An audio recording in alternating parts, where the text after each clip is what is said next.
kita dalam masyarakat Melayu ni kita kena ubah kot banyak benda tak? Berbalik kita nak tengok kan, Tuhan ambil satu orang makhluk yang mana dosa dia tu besar luas, banyak dosa dia, Tuhan tetap bagi ruang untuk dia berhujah depan Tuhan.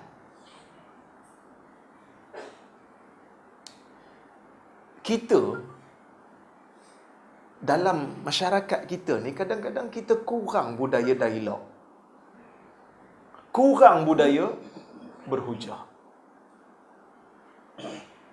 Kadang-kadang bila kita menulis sesuatu, kita berhujah, orang nampak kita macam bergaduh. Kita tak bergaduh pun.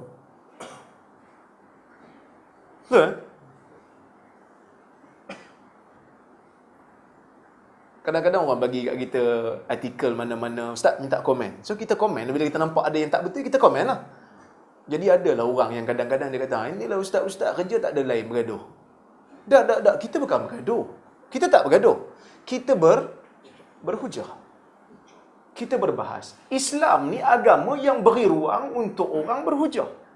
Hatu burhanakum in kuntum sadiqin. Kalau kamu orang yang benar, bawa bukti. Tapi kita tak budayakan dalam masyarakat sehingga bila ustaz berhujah depan ustaz, kan, nampak macam gaduh. Sebab saya ada pengalaman juga kan. Saya dijemput dalam satu program seminar pemantapan akidah gitulah kan. Jadi ada ustaz tu. Saya tak tahu saya dah cerita belum tuan-tuan. Belum kan? Saya pun dengar lah ustaz tu bentang paper. Baguslah dia punya pembentangan tu, ciri-ciri ajaran sesat. Bagus. Tapi dalam lebih kurang sejam setengah dia bentang tu, keseluruhan bagus. Saya boleh kata baguslah A. Tapi dia cuma sentuh satu. Dia kata aliran yang sesat juga ialah apabila dia memegang pada zahir ayat-ayat sifat.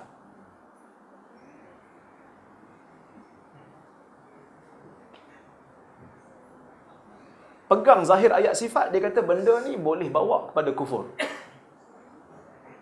Boleh bawa pada kafir. Okey. Maka dia kata takwil. Dia kata kena takwil.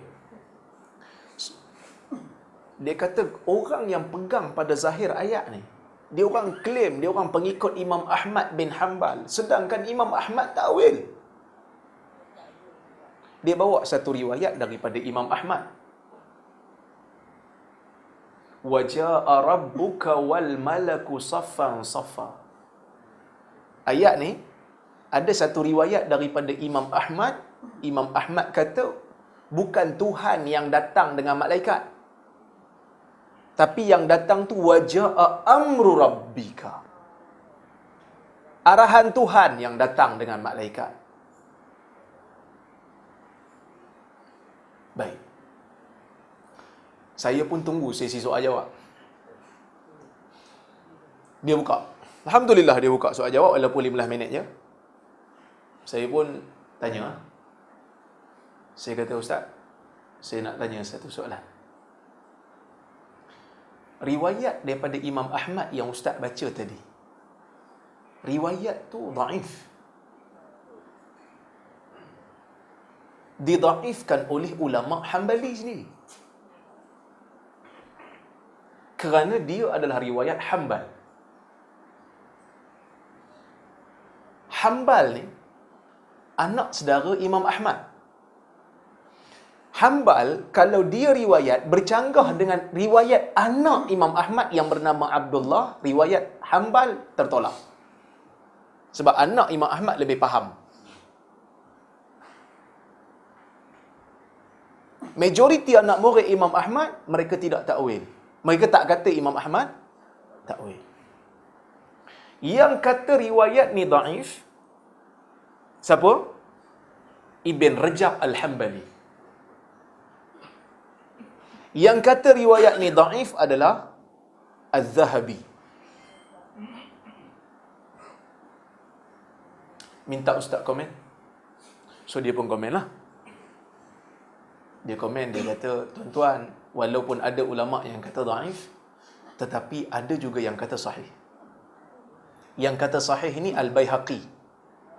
Yang kata sahih ini Ibnul Jauzi. Mereka ini bertaraf huffaz. Yang tu kita setujulah. Jadi kita kena peganglah sebab dia orang ni huffaz. Hafiz. Saya tak puas hati, saya bangun lagi. Saya bangun lagi kan? Bila saya bangun, sekali lagi saya bangun, saya potong, saya kata, Ustaz, minta maaf Ustaz. Kalau Baihaqi dengan Ibnul Jauzi dipanggil Hafiz, Ibn Rajab dengan Zahabi ni bukan Hafiz ke?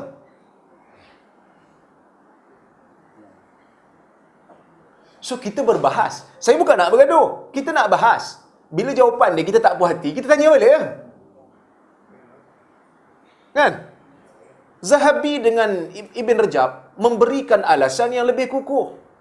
Sebab dia kata riwayat Hanbal ni bercanggah dengan anak Imam Ahmad sendiri.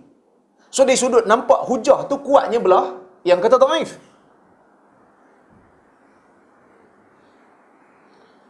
Dia kata, kita macam mana pun kena pakailah Ibnul Jauzi sebab Ibnul Jauzi ni Sultan Hanabilah. Sultan Hanabilah makna ulama Hanbali yang bertaraf sultan lah. Yang bertaraf besar lah, bukan jalan-jalan lah. Saya kata, Ibnul Jauzi bukan seorang-seorang dia. Sultan Hanabilah, ramai lagi Sultan Hanabilah. Ulama besar dalam mazhab Hanbali, Ibn Rajab termasuk. Ibn Rajab Al-Hanbali termasuk. Bahkan Ibn Qudamah Al-Maqdisi tak takwil. Kan dia tulis kitab Zammu Ta'wil, celaan terhadap takwil. Ibn Qudamah Al-Maqdisi. Tuan-tuan, Ibn Qudamah ni dalam mazhab Hanbali, dia macam Nawawi dalam mazhab Syafi'i. Tonggak mazhab. Dia tak takwil. Saya tak ada masalah ustaz nak takwil, ustaz tak nak takwil, tak ada masalah bagi saya. Kalau nak takwil, ada sebab untuk takwil, silakan takwil. Tapi saya nak tahu pendirian ustaz pada ulama-ulama yang tak takwil ni. Sebab tadi ustaz kata yang tak takwil ni kafir. Jadi tolong nyatakan pendirian pada ulama-ulama semisal Zahabi, semisal Ibn Rajab Al-Hanbali, semisal Ibn Qudamah Al-Maqdisi.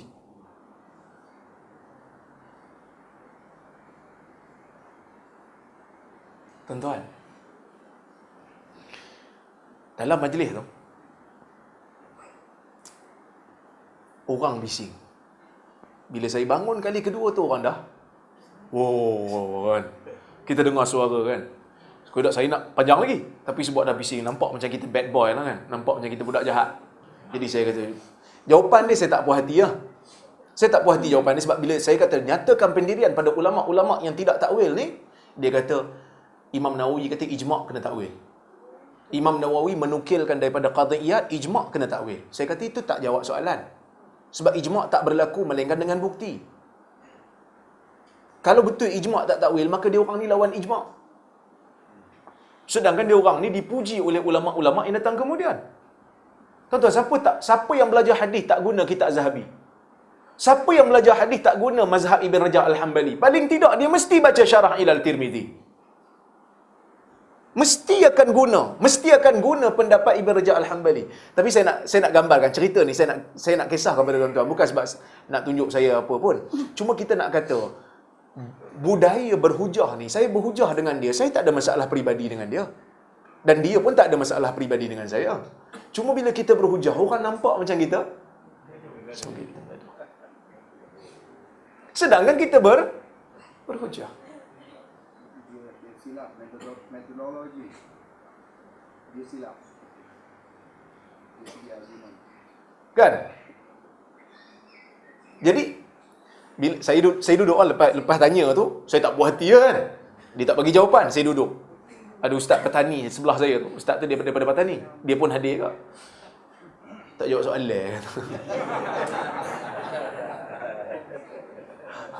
Tak jawab soalan lah kan. Jadi budaya dialog, budaya berhujah dengan adab perlu dibudayakan dalam masyarakat kita. Bukan nak gaduh, tak nak cari yang terbaik. Ini sekali bila kita ajak berhujah, nampak macam ni nak gaduh ni. Tak. Itulah hampa kerja ustaz-ustaz, nak bergaduh je kerja. Tak, bukan nak bergaduh. Tuan-tuan buka buku apa? Buku-buku fiqah. Akan ada penghujahan. Buka Al-Mughni, buka Al-Majmu', akan ada penghujahan. Cuma mungkin masyarakat kita kurang didedahkan dengan budaya berhujah, sehingga dia kata bila berhujah ni nak bergaduh. Itulah hampa ni, dia kata, kami orang awam jadi penin. Memanglah orang awam penin. Sebab orang awam tak sampai lagi martabat dia. Kan, orang awam dia akan jadi penin lah sebab dia tak faham apa yang orang tu bincang. Jadi takkan semua nak jadi orang awam. Kita ada ilmu sikit, lepas tu kita, tak boleh ni kalau saya cakap kepada orang awam penin. Lepas tu sampai bila orang awam nak belajar? Semua nak jadi bodoh saja. Sagi kalau tak berbahasa, orang kata ustaz tak ada kerja. Kan? Ustaz ni ada kerja dia bahas lah. Kan? Isu-isu agama kan. Takkan dia nak pergi buat bangunan pula, dia bukan engineer kan. Jadi Allah memberikan ruang untuk kita berhujah di depan dia. Tuhan tanya, walaupun Tuhan tahu memang dia tak ada hujah, tapi Tuhan bagi peluang. Bagi ruang. Bagi can. Cakap apa nak cakap. Kita kadang ruang pun tak bagi kan. Sekat je kan. Jangan bagi kata. Kita jangan bagi, kita kena batalkan program dia.